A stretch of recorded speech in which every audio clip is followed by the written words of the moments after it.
शिव महापुराण के अनुसार पौराणिक समय में दैत्यों का राजा दंभ हुआ करता था। वह बहुत बड़ा विष्णु भक्त था। कई सालों तक उसके यहाँ संतान नहीं होने के कारण उसने शुक्राचार्य को अपना गुरु बनाकर उनसे श्री कृष्ण मंत्र प्राप्त किया।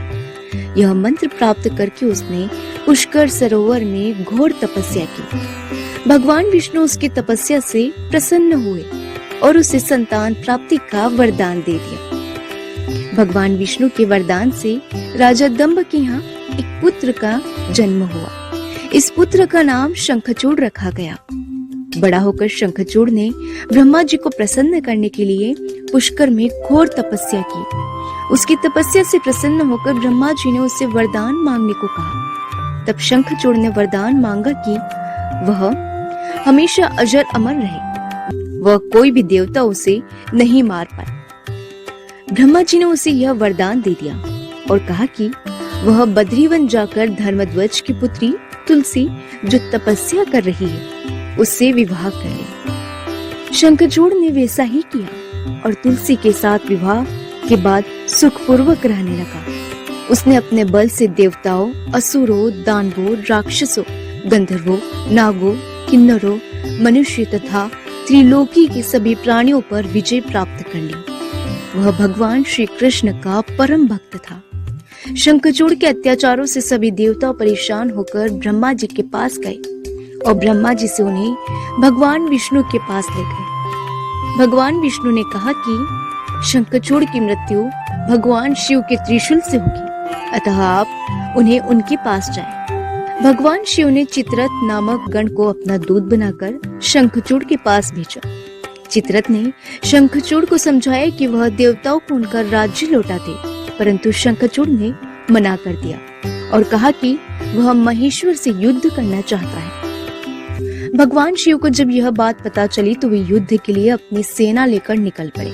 इस तरह देवता और दानवों में घमासान युद्ध हुआ, परंतु ब्रह्मा जी के वरदान के कारण शंखचूड़ को देवता नहीं हरा पाए। भगवान शिव ने शंखचूड़ का वध करने के लिए जैसे ही अपना त्रिशूल उठाया, तभी आकाशवाणी हुई कि जब तक शंखचूड़ के हाथ में श्री हरि का कवच है और इसकी पत्नी का सतीत्व अखंडित है, तब तक इसका वध असंभव है।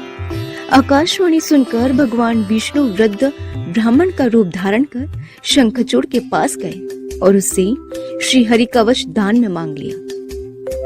शंखचूड़ ने यह कवच बिना किसी संकोच के दान कर दिया। इसके बाद भगवान विष्णु शंखचूड़ का रूप बनाकर तुलसी के पास गए। शंखचूड़ रूपी भगवान विष्णु ने तुलसी के महल के द्वार पर जाकर अपनी विजय होने की सूचना दी। यह सुनकर तुलसी बहुत प्रसन्न हुई और पति रूप में आए भगवान का पूजन किया व रमण किया। ऐसा करते ही तुलसी का सतीत्व खंडित हो गया और भगवान शिव ने युद्ध में अपने त्रिशूल से शंखचूड़ का वध कर दिया।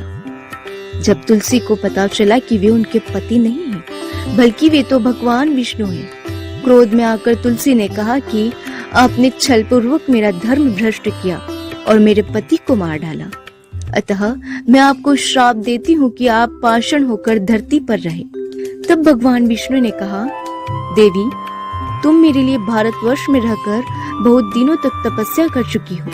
तुम्हारा यह शरीर नदी रूप में बदलकर गंडकी नामक नदी के रूप में प्रसिद्ध होगा। तुम पुष्पों में श्रेष्ठ तुलसी का वृक्ष बन जाओगी और सदा मेरे साथ रहोगी। तुम्हारे श्राप को सत्य करने के लिए मैं पाषाण बनकर रहूंगा। गंडकी नदी के तट पर मेरा वास होगा। देव प्रबोधनी एकादशी के दिन भगवान शालिग्राम व तुलसी का विवाह संपन्न कर मांगलिक कार्यों का प्रारंभ किया जाता है। हिंदू धर्म मान्यता के अनुसार इस दिन तुलसी शालिग्राम विवाह करने से अपार पुण्य प्राप्त होता है।